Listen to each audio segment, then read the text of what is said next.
اور اسی طرح عالم کی سفارش ہے، شہید کی سفارش ہے، مفتی کی سفارش ہے، حافظ کی سفارش ہے، ان سب کی سفارش ہے۔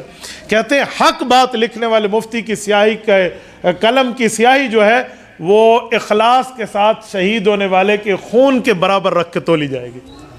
تو ایک ایک چیز کی سفارشیں ہیں، وہ آئیں گی نیکیوں کی بنیاد پہ، باقی معاملات کی بنیاد پہ یہ چیزیں آئیں گی، لیکن اس وقت جب رب اجازت دیں گے، ورنہ شروع میں بول کوئی نہیں سکے گا۔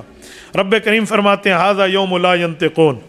اچھا جب یہ عالم ہوگا، اگلی بات ولا یؤذن لهم فیعتذرون، اور ایسی گنجائش کی اجازت بھی ان کے پاس نہیں ہوگی کہ یہ اپنی بات کا بہانہ ڈھونڈ لیں، فیعتذرون عذر پیش کر سکیں۔ اللہ یہ اس وجہ سے کیا تھا، یہ بھی نہیں کہہ پائیں گے۔ کیوں؟ میں اس کی سمجھانے کے لیے آسان مثال دیتا ہوں۔ بندہ بہانے تب کرتا ہے جب بندے کو یقین ہو کہ اس کے پاس پوری معلومات نہیں ہے، ادھر ادھر کی بات کرے گا۔ قیامت کا جو منظر ہوگا نا، تمہارے سامنے فرشتوں کی گواہیاں بھی آ چکی ہوں گی، تمہارے اعمال نامے بھی کھل چکے ہوں گے، سب کچھ آ چکا ہوگا، اور جب تم نے سب کچھ اپنا دیکھ لیا ہوگا تو اب بہانے کی گنجائش ہی نہیں رہے گی۔ فرمایا وَلَا يُؤْذَنُ لَهُمْ فَيَعْتَذِرُونَ، یہ اجازت بھی نہیں ملے گی کہ تم کوئی عذر پیش کر سکو۔ وَيْلٌ يَوْمَئِذٍ لِّلْمُكَذِّبِينَ، قیامت کا یہ دن ان لوگوں کے لیے بہت بڑے خسارے کا باعث ہے جو اللہ تعالیٰ کے دین کو جھٹلانے والے ہیں۔ اچھا جھٹلانے کی بھی دو قسمیں ہیں۔ جھٹلانے کی قسم کو سمجھانے کے لیے کہتا ہوں، آپ حدیث پاک کی کتاب، ہر مسجد میں اس کی تعلیم ہوتی ہے، فضائل اعمال، وہاں پر ایک حدیث پاک آپ اکثر سنتے ہیں۔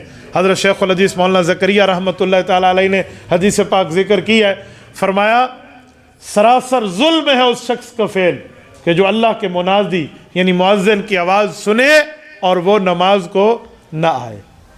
اللہ کے منادی کی آواز سن کے آنے پہ انکار کر دے، تو انکار دو طرح کا ہے، ایک ہے زبانی انکار ہے کہ میں نماز نہیں پڑھتا، بہت بڑا جرم ہے، اور ایک عملی انکار ہے کہ بندہ اذان بھی سنے اور نماز کا وقت گزر بھی جائے اور اس کے باوجود بھی نماز نہ پڑھے، تو یہ بھی تو نماز کا انکار ہی ہوا نا۔ تو یہاں بھی یہی ہے وَيْلٌ يَوْمَئِذٍ لِّلْمُكَذِّبِينَ، فرمایا دین کو جھٹلانے والوں کے لیے آج کے دن میں بڑی خسارہ ہے۔ جھٹلانے کی بھی دو قسمیں ہیں، زبان سے جھٹلا دیں یا اپنے عمل سے جھٹلا دیں، تو اللہ پاک ہمیں دونوں جھٹلانے سے محفوظ فرمائے۔ اور پھر فرمایا ھذا یوم الفصل جمعناکم والاولین، اللہ اکبر۔ فرمایا لوگو ڈے آف ڈیسیژن، ھذا یوم الفصل، فرمایا یہ فیصلے کا دن ہے، جمعناکم والاولین، میں نے تمہیں اور پچھلی تمام امتوں کے ایک ایک بندے کو یہاں اکٹھا کر دیا، تو لہٰذا آج تمہارا حساب ہوگا۔ اگلا جملہ جو ہے وہ صرف بات نہیں ہے، وہ اللہ کی طرف سے ایک چیلنج ہے۔ فرمایا فَإِن كَانَ لَكُمْ قَيْدٌ فَكِيدُونَ، اے میری مخلوق تم نے بڑی نافرمانیاں کی میری، اب تم سارے اکٹھے ہو چکے ہو، تم میں بڑے ذہین فتین بھی ہیں، عقل مند بھی ہیں، بے وقوف بھی ہیں، سمجھدار بھی ہیں، بے عقل بھی ہیں، پڑھے لکھے بھی ہیں، ان پڑھ بھی ہیں، جتنے تم سارے آج ٹھہرے ہو تمہاری طاقت اکٹھی ہو چکی ہے۔ فَإِن كَانَ لَكُمْ قَيْدٌ، اگر آج بھی تم کوئی چال چل سکتے ہو نا، سارے اکٹھے ہو کہ اللہ کے مقابلے میں، فَقِیدُون، آؤ پھر میرے مقابلے میں چال چلو، یہ اعلان ہوگا۔ یہ اصل لفظ ہے فَقِیدُونِی، یہ نون پہ زیر ہے، اس کا مطلب یا یہاں گری ہوئی ہے وقف کی وجہ سے، مراد ہے آؤ مجھے کوئی چیلنج دے سکتے ہو یا میرے مقابلے میں کوئی آپ لوگ جو ہے نا کیا کہتے ہیں کوئی داؤ پیچ چلا سکتے ہو تو آؤ چلاؤ۔ تو کون چلائے گا؟ کون وہاں کیا کر پائے گا؟ کچھ بھی نہیں ہو سکتا۔ تو فرمایا وَيْلٌ يَوْمَئِذٍ لِّلْمُكَذِّبِينَ، بربادی، تباہی، ستیہ ناس ہے ان لوگوں کے لیے جو اللہ رسول کے دین کو جھٹلانے والے ہیں۔